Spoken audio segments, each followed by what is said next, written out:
St. Lucia, this is Open Mic, and we are back to the fourth segment of our program. I just can't believe how quickly time goes along.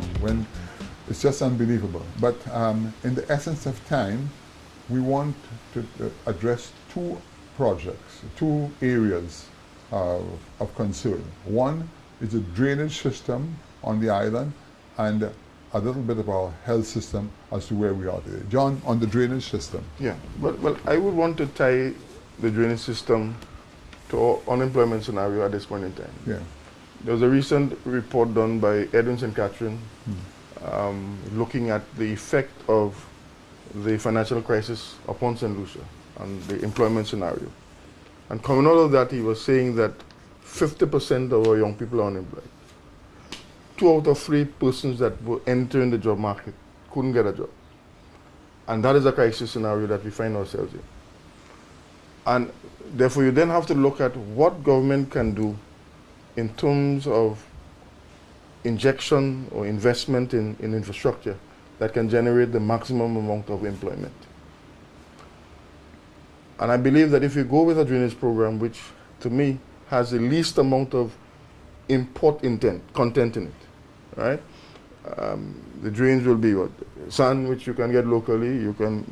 You can use your pumice. Our aggregates are produced locally, or blocks are produced locally. Okay, we have to bring in a few lengths of steel, steel in a drainage project. But we generate a lot of activity. The trucks are employed, the excavators are employed, the hardwares are engaged, the block plants are engaged, you made the quarries are engaged. A comment on your article today when you said when they built the bridge, how much went, about 70% of it went away. Would have been so really not much stayed here. So if you can generate a national drainage program, I put in a sum of $30 million, looking at the various communities and improving on the drainage within those communities. That would help. That would help two ways, in that it stems the deterioration of your road network. Yeah. It prevents disasters like what happened on the Badlil. Because I believe that could have been avoided. Simple drainage issues could have sorted out some of those slippage that were there. Look at the millions that have been spent. And then you spend millions in the process. But John, also reading your article, what drew my attention was the fact that you made a comment that the primary schools are underutilized. I was not aware of that. Can you highlight that? Yeah, there was some report done looking at the primary school population and the number of spaces that are now available. And surprisingly, what has happened is, at this point in time, we have a primary school population which probably can only cater for half the classrooms in a significant number of schools. Is there a reason for that, John? Well, the reason is it was politically expedient historically for some representatives to demand a school in their area without any sort of detailed planning as to what. We have a population growth of 1%.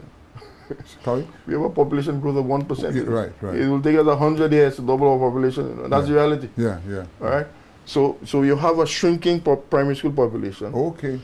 You have schools. I mean, I think the Bexton School, from my recollection, the entire ground floor is empty because there are no students. I was not aware of that. Yeah. Deborah is probably half at this point in time.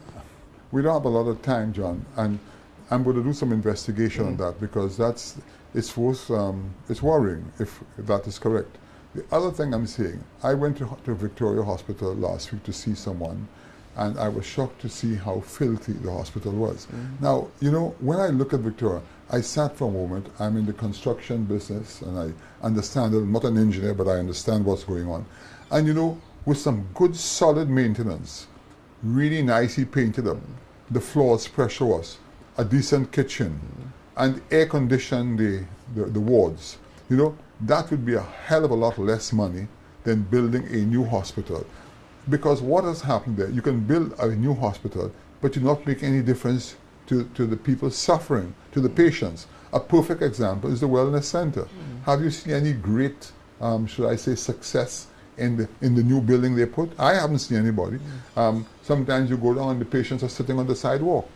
So unless you have the staff, the equipment, and the people to man those things, it is better to put the money there. I mean, as I said, I look at Victoria Hospital, I'm not kidding you. If these wards were properly air conditioned, you know, and because people do not spend long periods of hospitals anymore, with antibiotics, technology in surgery and so forth, where a person would spend 2 weeks, 3 weeks at the hospital. It's like 2-3 days.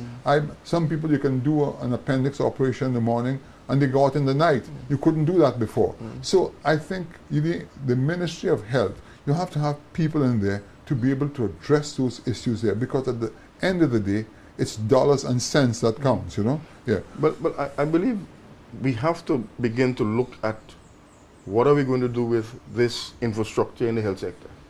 We have Victoria Hospital. Yeah. We will have the new hospital, National Hospital, yeah, which has been about a mile closed away. for almost a year and a half, yeah, and just nothing happening there. Then you have St. Jude's St. that is Jude's under Hospital, construction. yeah. Struggling. It's struggling to complete. Yeah.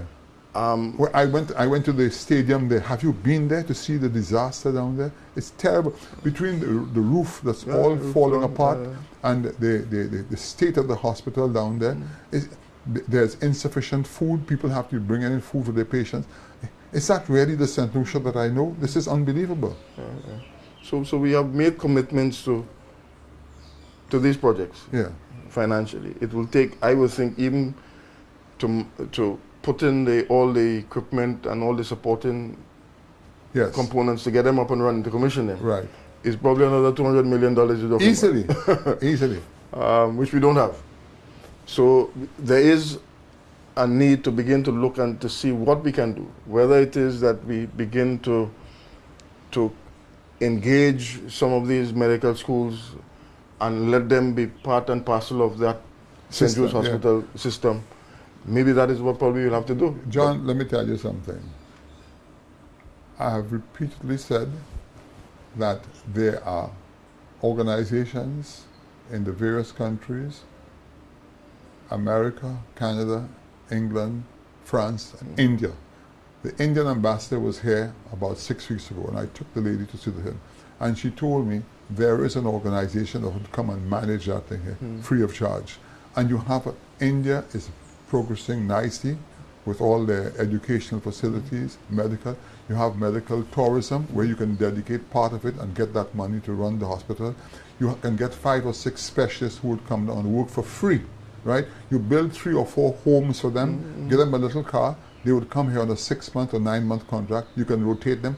They in turn have friends who have connections where they can get different x-ray machines and so forth to run, and they would know how to run it, because you put all this expensive equipment here, and unless you have proper technicians to run them, you're in trouble. Yeah, sure. I'm talking from experience, because myself, Dr. Louisi, and Lincoln Central, we started Gables Medical Center 22 years ago at Gables Mall, and the equipment we had there cost $3 million US. It was given to us by Siemens on a lease purchase. It took us 14 years to pay for it. But the problems that we had, when one tube goes in an MRI, that tube is $200,000. We had to bring people from Venezuela, from Puerto Rico, from and other areas to fix those things, because we don't have the expertise here to fix it. I don't know if government has realized all that. And as an individual running those things, we move faster than government, and we had those problems. Sometimes it would be done for almost a month. We couldn't get the people, or couldn't get the part, or couldn't get the right person. So it is a great worry, you know. And I hope and pray that something can be done, because I don't want to sit here at this program criticizing and criticizing. What we're saying today is actually constructive. It's constructive criticism. We hope that the powers that be are listening to what we say, that somebody will take the right decision to improve, because we cannot go on as we're going. Most definitely. So I think on that score, I want to say to St. Lucia, this is Open Mic, and we have now come to the end of the 4th segment of our program, and we'll be back next Sunday with more interesting guests, and we have a lot to discuss. Goodbye, St. Lucia. Thank you.